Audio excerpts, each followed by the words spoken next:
All right, what's going on, everybody? Welcome to my banjo flow slash music flow course.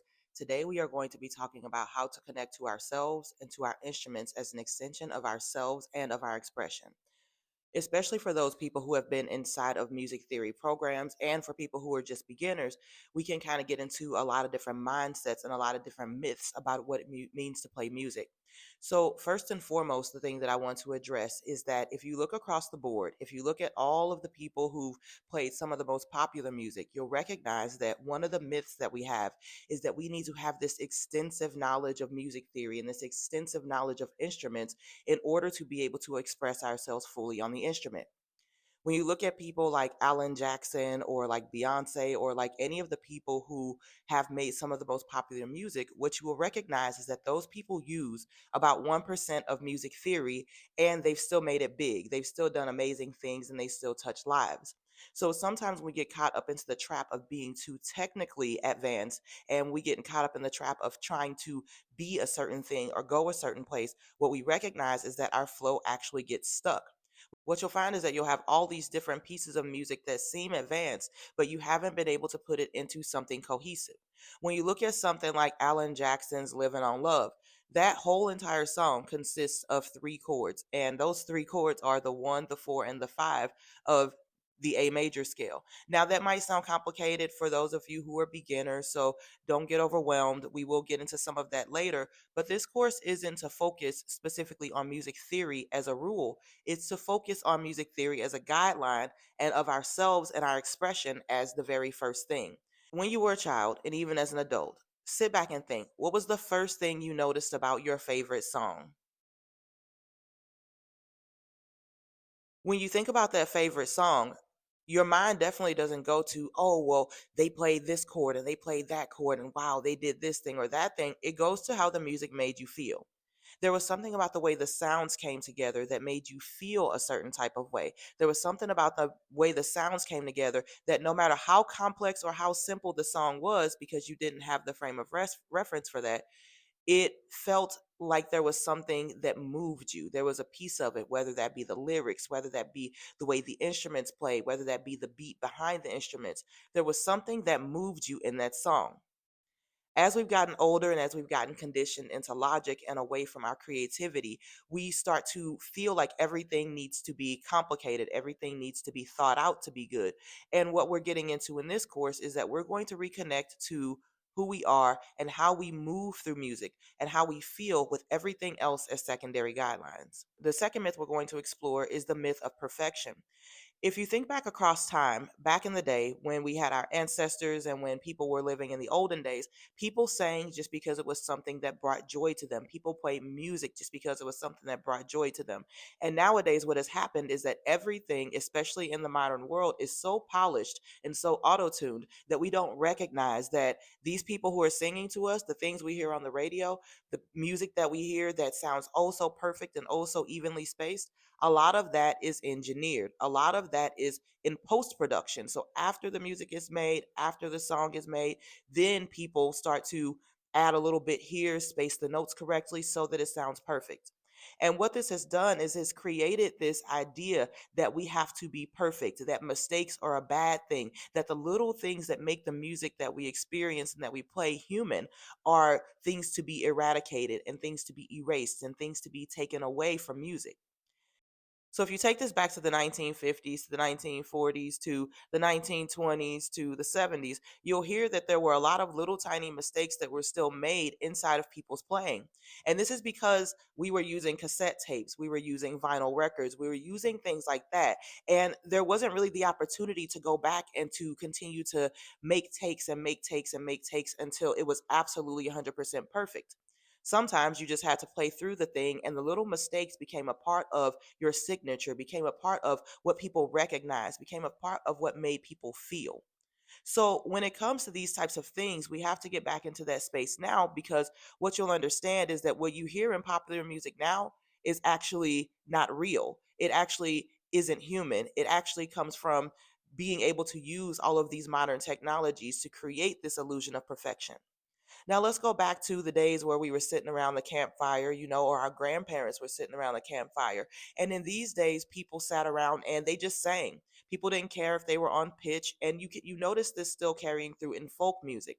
Most folk musicians and most folk singers aren't necessarily perfect when they come to their execution of the instrument or of the song, but they are simply there for enjoyment. They're having a good time. And what's happened now is that people are afraid to sing around each other. They're afraid to play instruments around each other because they're afraid that they're not going to sound perfect. And perfection is something that, A, we can't strive for because we're humans and we are flawed in certain ways. And also, with the birth of the AI music, I think it is the most important thing for us to reconnect to that which makes us human, the little things, the little nuances that touch people. As someone who would be considered a professional singer, a lot of people hear my voice and they're like, oh my God, where did you go? Like, what kind of vocal training did you take? And honestly, my singing came from being able to listen to artists like Whitney Houston when I was a child, or artists like Journey when I was a child, and being able to listen to that and imitate what they were doing. Now, I didn't imitate it from a point of trying to sound exactly like those people, but my voice knew how to connect to the sounds that they were making. And even if it wasn't perfect, I was still able to express myself. I still felt joy. I still felt excitement when I sang those songs. And as we get older, we start to compare ourselves to others, especially in these days where we have social media as the prominent source of communication. Everybody's posting their best stuff. Everybody's adding a little bit of reverb and a little bit of auto tune to what's going on. And we start to kind of look at that as the norm. But we're going to take that back and we're going to get into this class and talk about how we can connect to ourselves and return to music as joy and expression. A friend of mine mentioned to me once that someone told her that they could tell a musician anywhere they went in the world because of all of the joy that they could tell in their faces and all of the happiness that they had and the freedom and the flow. But they could tell a musician from the States or a classically trained musician because that musician was outside smoking cigarettes and stressed out and anxious, so to speak. And what I'm saying about this is that we have turned music into a performative thing rather than an expressive thing, especially for those of us who've gone to music school, which I did go to music school later on in my life, which is like just the past couple years. I'm 38 now.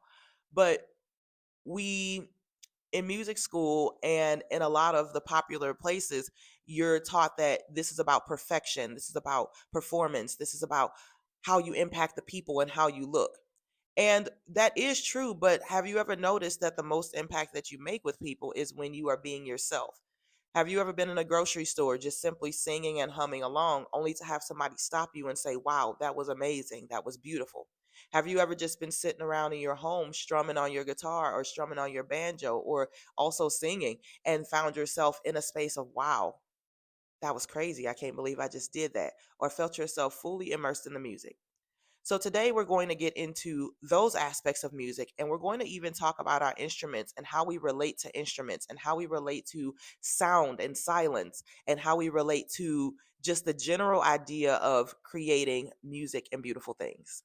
So, what we're going to work on in this course are going to be things that seem non traditional, but that actually bring the foundations for you to be connected with music. And what I mean by this is that some of the things we're going to work on is breathing, is presence, is allowing ourselves to make mistakes, are some of the ideas and thoughts that come into our minds when we are about to hit that note or when we're about to play that solo. What is it that comes into your mind? And we'll get into that into a later class. But for now, we're going to go on and move on to part two of this, which is actually getting into playing some music. So as you can see, I have a lot of different instruments sitting behind me, and can I play them all? The answer is yes, to some degree. Am I a professional at all of them? No, but I can play them all enough to put music together. Now, one of the things that I've learned in my journey is that people tend to compare things to other things in order to learn them. And this actually is a flawed way of thinking and learning, because what we're not doing is we're not connecting to the instrument, connecting to our own voice, connecting to ourselves as an individual thing separate from anything or anybody else, with its own uniqueness, its own signatures, its own stamps, and its own way of moving and flowing and being. So I was at a music store the other day and I talked to a guy and we were talking about instruments. And one of the things he mentioned was that he had trouble playing the banjo because the high strings were at the top, whereas his original instrument guitar, the low strings were at the top. And this had never occurred to me because I had never compared the two instruments or related them as anything similar. Think about it in the terms of having a friend. If you met a new person, you wouldn't say, "Hey, this is Bob. Oh, Bob is not like Lisa. Bob has these things. Bob has a beard. Bob has a voice that is deeper. Bob has these simple mannerisms." You wouldn't relate to it like that because that's not how we naturally relate to things or people. What you would do is you would look at Bob and you would start to say, "Oh, hey, this is a person." Right on. You would notice things about Bob.